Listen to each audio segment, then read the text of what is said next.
Donc aujourd'hui, on est le samedi 16 mars. Donc je suis venu voir mon grand ami qui pour moi est mon second père. Ça fait déjà combien d'années qu'on se connaît, Baptiste? 3 ans. Oui. Donc je suis venu un peu plus bas qu'Aurillac voir mon ami Baptiste. Pour moi, c'est la vedette agricole. Il a toujours combattu la FNSEA et le système. C'est lui qui m'a beaucoup appris. Si j'en suis arrivé là, eh bien, c'est grâce à mon ami Baptiste, parce que lui, ça fait combien d'années, Baptiste, que vous battez contre ces collabos en col blanc?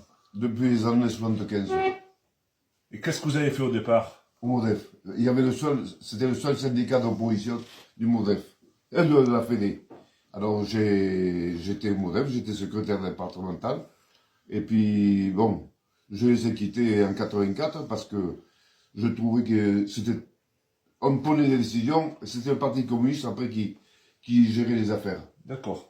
Et pourtant, le président du MODEF, il était communiste. J'ai été défendre les affaires et il voyait arriver le secrétaire du Parti communiste, laisser les adhésions du Parti communiste à tout le monde. Lui, il les attrapait, clac, clac.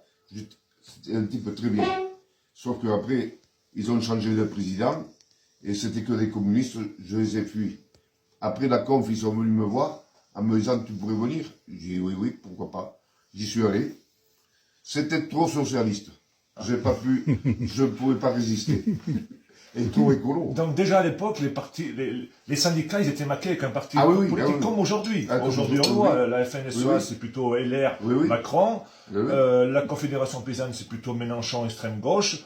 Et la CR, c'est plutôt extrême droite. Oui, oui. C'est ça, on est d'accord. Oui, oui. Et donc après, alors, vous n'êtes pas allé à la conf, donc? Et si, je suis allé à la conf, ils voulaient me présenter aux élections, j'ai pas voulu. Bon, j'ai fait un moment avec eux, et puis j'ai dit, moi je suis pas d'accord, parce que on prenait des décisions en bureau à Aurillac, et puis après le président, il était copain, René Souchon, il était secrétaire d'État à la forêt, à l'époque, maire d'Aurillac, et puis l'autre leur disait, non, non, il faut pas faire comme ça. Alors j'apprenais que c'était pas comme on avait décidé, alors j'ai voulu gueuler. On m'a dit, si t'es pas content, t'as qu'à monter un syndicat. Voilà, donc c'est là ce que vous avez fait. Mais moi, on m'a fait pareil il y a 2 mois de ça, que j'étais sur une chaîne, un média indépendant, j'étais en guerre un peu contre le vice-président de la du CNJA. Ils m'ont dit, mais si tu n'es pas capable, si ça ne nous va pas, tu montes ton syndicat. C'est pour ça que je suis venu vous voir, pour que vous m'expliquiez comment vous avez fait, et on va faire pareil chez nous. Parce que moi, je suis pas content de ceux qui nous défendent, donc on va faire quelque chose. Donc, dites un peu. Eh bien, bon... Déjà, en 98, j'avais monté une association pour défendre les producteurs de lait. Avec un autre 2 copains. Moi, j'étais communiste à l'époque. Et eux deux, ils étaient Front National. Et on organisait des réunions partout. Même à la Chambre d'agriculture, c'était plein. Et je venais de quitter la Confédération paysanne. Et j'avais organisé une réunion à la Chambre d'agriculture. Il y avait Dichamp qui a pris la parole. Parce que nous, on demandait un prix du lait mieux payé. Et puis, René Moscou s'appelle, le président de la Confédération paysanne, il a voulu prendre la parole. Dichamp lui a dit, Monsieur Moscou, taisez-vous. J'ai passé la nuit dernière chez vous, parce que vous vouliez plus que je vouliez pas que je vienne à la réunion ici, là. Vous me demandiez des quotas supplémentaires, et rien que pour vous. Taisez-vous. Alors, il est monté sur la table, alors j'ai dit, tu vois, on le sait. Alors il était monté sur la table. Il me dit, je te fais de l'ombre. Ou je dis, espèce d'idiot, tu me fais pas de l'ombre, que je vais t'avoir. Il faisait 32%. J'ai monté mon syndicat. On a fait 11 mois après. On a fait 12%. Et en 2007, on est devenu le 2e syndicat du Cantal. Et comment il s'appelait, ce syndicat? Le nôtre? Ouais. Le SMSA, syndicat des mécontents du système agricole. D'accord. Et aujourd'hui, il y a des présidents de la CR, de certains départements, ils me disent, si ton syndicat n'existait pas, il faudrait l'inventer.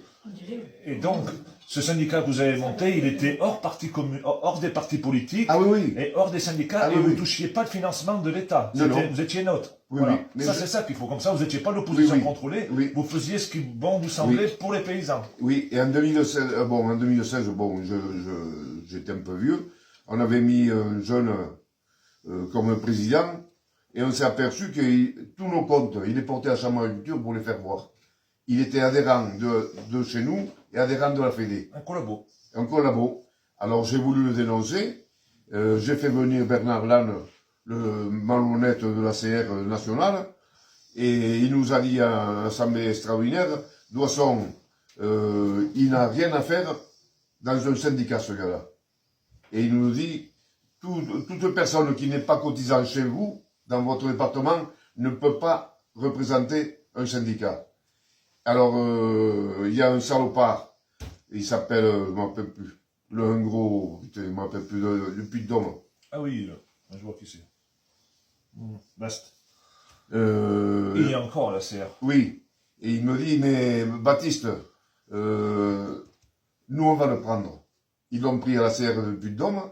Et puis, il continuait dans le Cantal à envoyer des articles au journal en se faisant appeler président du SMSA CR15. Et je l'ai dénoncé au niveau national.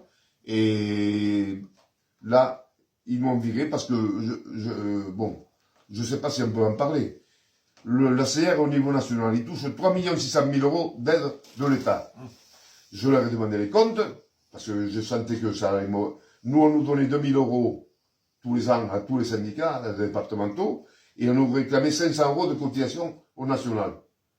Et puis un jour, on m'a même facturé les 2 visites de Nicolas Coudray, qui était à la région, notre secrétaire régional, pour le Cantal. Et j'étais pas d'accord. Moi, j'ai jamais été d'accord. Alors, j'ai demandé les comptes au niveau national.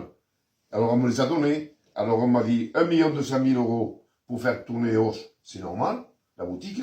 Après, 1 200 000 euros, j'étais pas d'accord, mais bon, je l'ai accepté. 1 200 000 euros qui mettaient de côté tous les ans pour les prochaines élections, tous les 6 ans. Là, moi, pas d'accord. Après, 1 200 000 euros qui partageaient entre tous les départements. Sauf que j'ai tous les comptes. En tout, ça faisait 180 000 euros qui distribuaient. Alors, j'ai voulu poser la question à Bernard Lannes, où est passée la différence?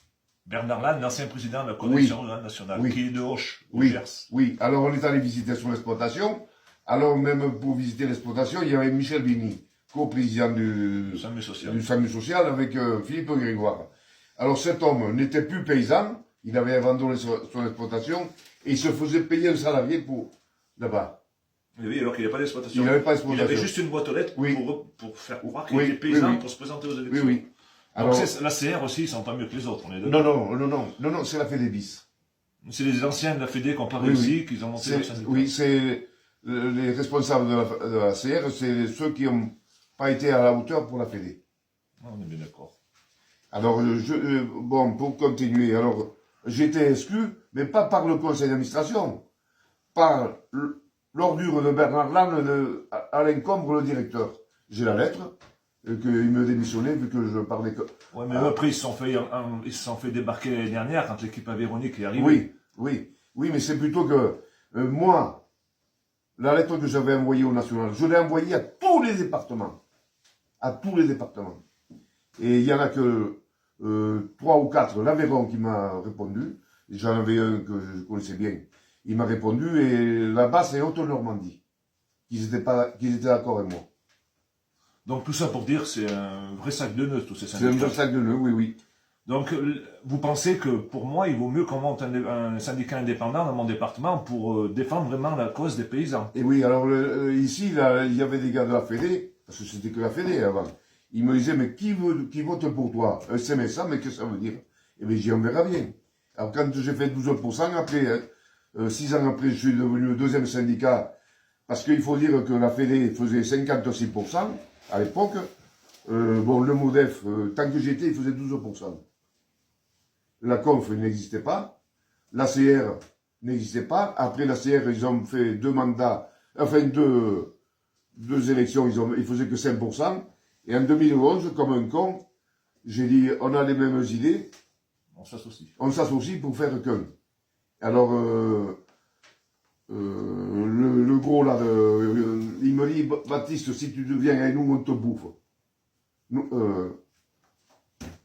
Daniel Condat. Oui, Daniel Condat, que j'avais connu au moment de l'appli. Parce que l'appli, la première réunion qui a été organisée de l'appli, c'est moi qui l'ai organisée ici, dans mon canton, le 28 novembre 2008. C'était une bonne affaire, c'était un mouvement, une association indépendante de tout syndicat et tout parti politique. C'est ça la solution. Et c'est ce qu'il faut qu'on continue à faire aujourd'hui pour sauver les paysans.